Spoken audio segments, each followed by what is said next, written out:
was saying good night to everyone, to the loyal opposition, the people of Barbados, and the wider diaspora. Great. Hey, you can hear me clearly? Yes.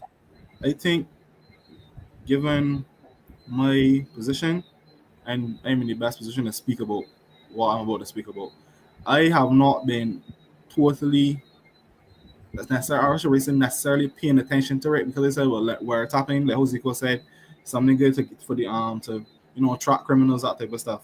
So in terms of the show, I didn't get a chance to watch it, but when you sent it to me in terms of the actual acts, I was then made aware of it. So what would they say about that? Is it right? No.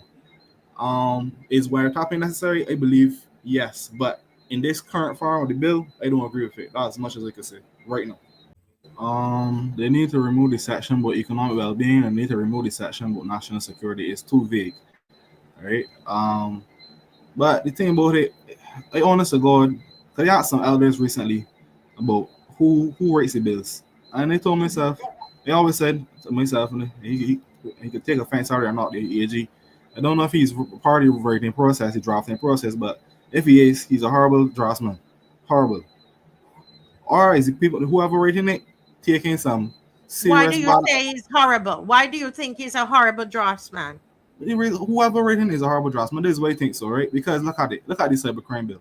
Cybercrime bill had the same sort of vague language. Look at this bill now. Same sort of vague language. Is either that they're bad at the job or they're very afraid.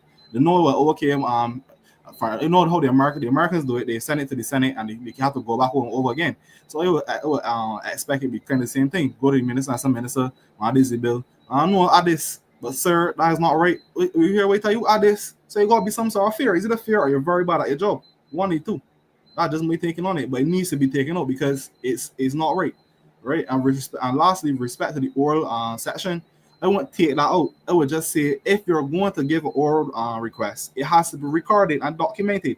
That's one. And then when the CJ gives the oral order, if he chooses to give an oral order, then it has to be documented by some sort of secretary. That's where it will put that. So you include the safeguard.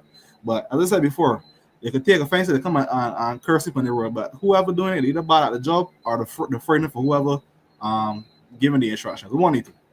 I meld my words very carefully. The thing about it, right, is that it's already happening, Marcia. I'm not going to tell you which platforms because obviously the ones who don't know that WhatsApp is compromised, and most persons who do anything, legal or illegal, knows it is compromised, and they're using other platforms. That's as clear as I could put it. Yes, it is very possible.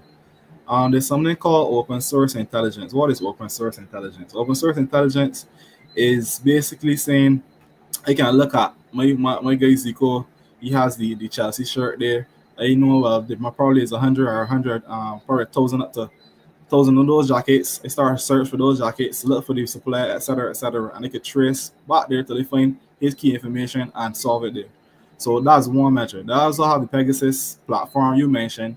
There's a platform other stuff that I don't really want to discuss here, but it's not too difficult if you know what you're doing. And I can say so, given my expertise pertaining to that of basic. I don't consider myself an advanced person in cybersecurity, but I know certain things. I will even put it out this way. I remember the time it was a conference.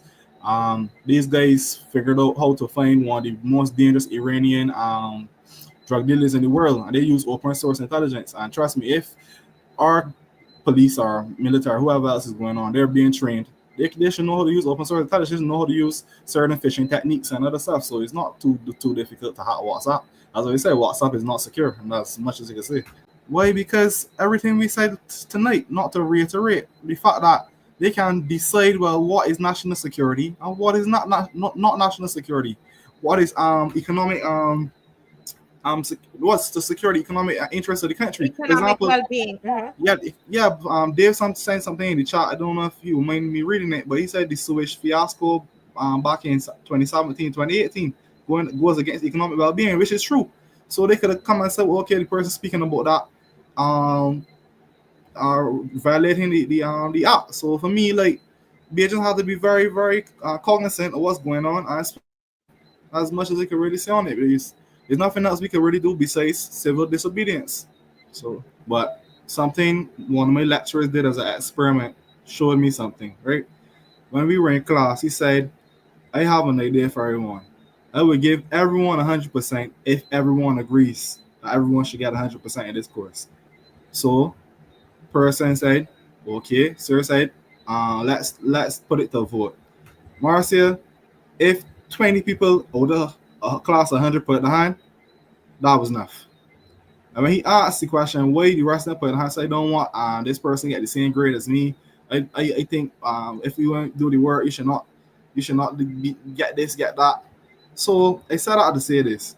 We have individuals who are self-absorbed because they are just naturally that way, and then you have persons who have so much going on that they are not going to be able to say, man, look, that's the wiretapping bill. I ain't got time for that. I got to deal with my kids. I got to deal with this. I got to deal with that. So I said all that to say this.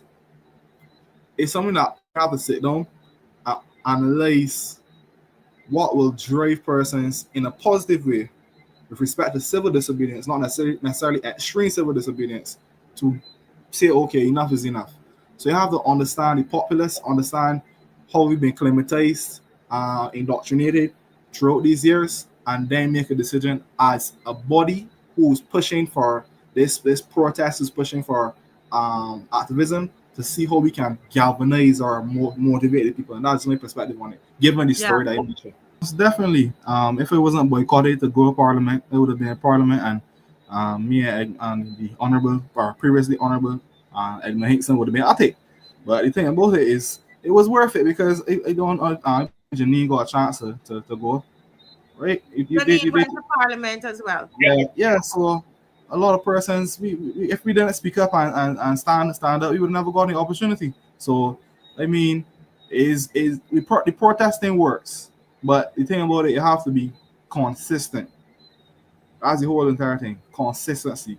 Otherwise, person will be like, okay, well, man, let me serious, man. I ain't taking that serious. Like the older lady that we love so much, Dolores. And we Yes. speak about how she been preaching down town for where I can't remember the other places, but for a while, and then she was consistent person. Listen, so you just gotta be consistent.